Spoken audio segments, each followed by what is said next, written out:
क्या आप मुझे बता सकते हैं कि एंगुलर स्पीड और फ्रीक्वेंसी के बीच में एक रिलेशन होता है, वो रिलेशन क्या है? इसी रिलेशन को आज के इस क्वेश्चन में समझेंगे। इस क्वेश्चन की मदद से इस कॉन्सेप्ट को समझने की पूरी कोशिश करेंगे।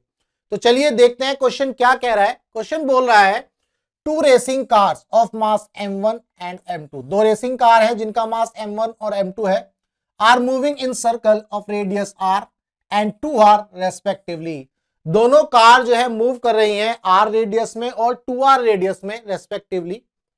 There angular speeds are equal, ध्यान रखिएगा इनकी जो एंगुलर स्पीड है वो क्या है, इक्वल है।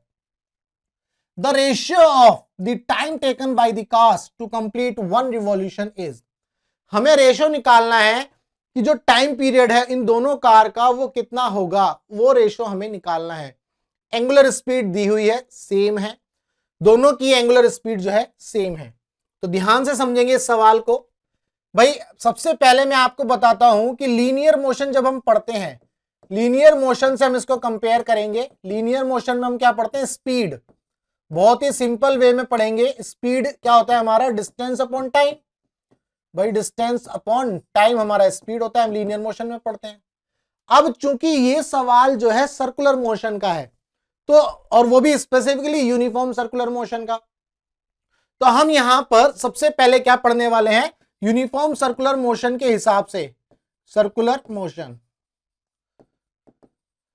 तो यहां पर अगर हम कंपेयर करें तो यहां स्पीड है तो यहां हो जाएगा एंगुलर स्पीड, यहां क्या हो जाएगा, एंगुलर स्पीड। अब ये जो एंगुलर स्पीड होता है इसको ओमेगा से डिनोट करते हैं, और ये एंगुलर स्पीड क्या होता है इसको ध्यान से समझेंगे। चलो भाई, मान लो कोई ऑब्जेक्ट जो है सर्कुलर मोशन में मूव कर रही है। ये ऑब्जेक्ट मान लो इनिशियल टाइम पर यहां थी, अब ये ऑब्जेक्ट यहां आ जाती है फाइनल पोजीशन, कितने टाइम में, मान लो टी टाइम में। कितना एंगल बनाया इसने, थीटा। तो अगर मैं इसका ओमेगा निकालूंगा, दैट इज एंगुलर स्पीड, तो वो कितना हो जाएगा, theta upon T, theta upon T. भाई इस पार्टिकल को इनिशियल से फाइनल पोजीशन तक पहुंचने में कितना टाइम लगा, टी टाइम। कितना एंगुलर डिस्प्लेसमेंट हुआ, थीटा। तो एंगुलर डिस्प्लेसमेंट अपॉन टाइम हमारा ओमेगा बन गया। और अगर आप इस ओमेगा को इस स्पीड से कंपेयर करो तो आपको इस फॉर्मूले में ज्यादा डिफरेंस समझ में नहीं आएगा। क्यों, क्योंकि ये लीनियर मोशन के केस में है, ये सर्कुलर मोशन के केस में है। भाई यहां थीटा एंगुलर डिस्प्लेसमेंट है, यहां आपका डिस्टेंस होता है, नीचे टाइम है, यहां भी टाइम है। तो आप इस चीज को इस तरह से कंपेयर कर सकते हो। चलो अब आगे बढ़ते हैं। मान लो ये जो ऑब्जेक्ट है, मान लेते हैं ये जो ऑब्जेक्ट है यहां पर ये पूरा सर्कल कवर करके आती है। इस ऑब्जेक्ट ने पूरा सर्कल कवर किया। अगर मैं इसका ओमेगा निकालूंगा इस केस में, तो ओमेगा क्या हो जाएगा, भाई पूरा सर्कल करने के लिए इसका कितना एंगल हुआ, 2 पाई। भाई 180 एंड पूरा 180 360 degree, that is 2 pi. 2 pi upon में, 2 पाई अपॉन में कितना टाइम लगा, इस पूरे एक चक्कर को, इस पूरे एक चक्कर में जिसने एंगुलर डिस्प्लेसमेंट किया वो 2 पाई है, और इस पूरे एक चक्कर को कवर करने में जो टाइम आता है उसे टाइम ऑफ रिवॉल्यूशन बोलते हैं, दैट मींस कैपिटल टी। क्या ये बात क्लियर है? तो omega is equal to 2 pi upon में टी। अब इसने एक पूरा चक्कर जो है, ये कितने चक्कर हुए, 1। तो इसका मतलब यहां पर इस फॉर्मूले को और थोड़ा सा एक्सटेंड किया जाए तो इस तरह से कर सकते हैं हम। मान लो अब ये जो पार्टिकल है इसने एक चक्कर नहीं बहुत सारे चक्कर लगाए, इस तरह से है ना। तो ग्रीन वाले से समझ लेना, तो जनरल फॉर्मूला क्या हो गया, omega is equal to 2 pi n upon में टी। भाई एक चक्कर के लिए क्या आता, 2 पाई अपॉन में टी। तो एन चक्कर के लिए कितना आ गया, 2 पाई अपॉन में टी, यानी कि एन जो है, एन टाइम्स जो है ये सर्कुलर मोशन में मूव कर रहा है। क्या ये बात क्लियर है?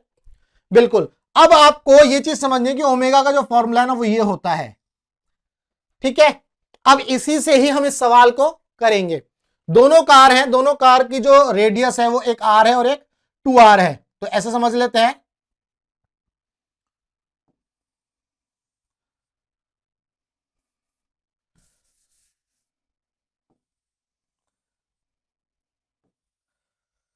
मान लो ये है ना, एक कार जो है इस आर r डिस्टेंस है एक कार की और दूसरी की कितनी है 2r, दूसरी की कितनी है 2r, ये दिस इज 2r। अगर इसका मास m है तो इसका मास कितना m2, सॉरी m2 है, और ये वाला जो ग्रीन वाला है मतलब फर्स्ट वाला ये m1 ले लेते हैं। ठीक है भाई, ये आपको सिचुएशन दी हुई है, दो कार जो है सर्कुलर ट्रैक में मूव कर रही हैं और ये आपका एक्सिस ऑफ रोटेशन या इस एक्सिस के अबाउट जो है सर्कुलर मोशन में है, नॉट एक्सिस ऑफ रोटेशन, इस एक्सिस के अबाउट जो है ये सर्कुलर मोशन में मूव कर रही हैं। अब आपको ध्यान से समझना है कि यहां देखो जो फर्स्ट कार है, अगर मैं फर्स्ट कार का ओमेगा निकालूंगा तो ये क्या होगा भाई, ये पूरा एक चक्कर कितने टाइम में निकालेगा, यही टाइम हमें निकालना है। तो ये पूरा चक्कर जब लगाएगा तो 2 पाई ट्रेवल करेगा, एन की वैल्यू 1 है एक चक्कर के लिए, इसका टाइम मान लो t1। क्या ये बात क्लियर है? दूसरी कार की बात करेंगे तो ओमेगा 2 और ये 2 पाई, ये n2 है ना, n2 क्या है हमारा इस केस में भी 1, क्योंकि सेकंड कार भी एक चक्कर में कितना टाइम ट्रेवल करेगी t2।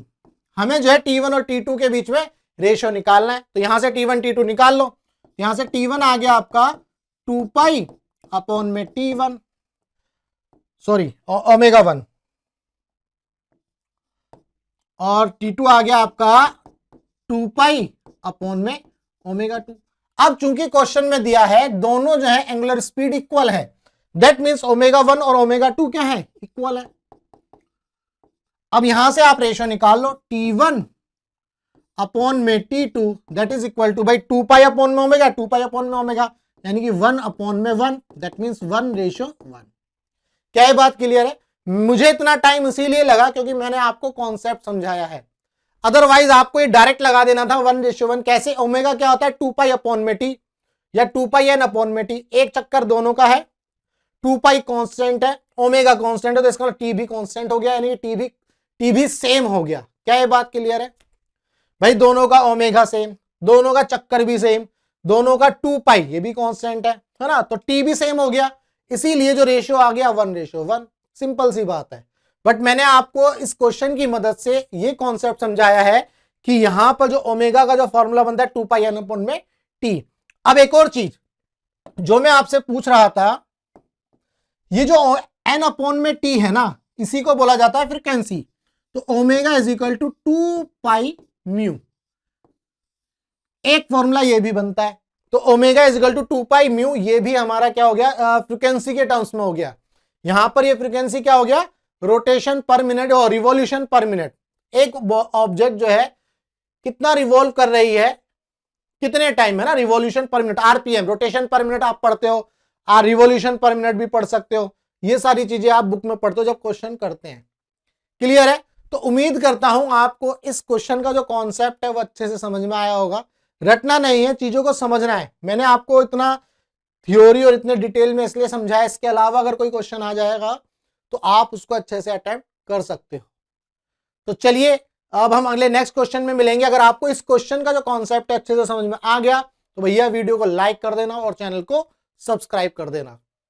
अगर आपको फिजिक्स के अंदर कोई भी डाउट है तो आप मुझे व्हाट्सएप कर सकते हैं इस नंबर पर, टेलीग्राम पर ग्रुप ज्वाइन कर सकते हैं और चैनल भी ज्वाइन कर लीजिएगा, जो भी लेटेस्ट अपडेट होगी मैं वहां पर डाल दूंगा, है ना। और इसके बाद आप वेबसाइट विजिट कर सकते हैं, वेबसाइट पर आपको जो है इसका पीडीएफ मिल जाएगा, वहां पे एक रिसोर्स का टैब होगा, वहां से आप इसका पीडीएफ डाउनलोड कर सकते हैं। तो चलिए मिलेंगे हम अपने नेक्स्ट क्वेश्चन में।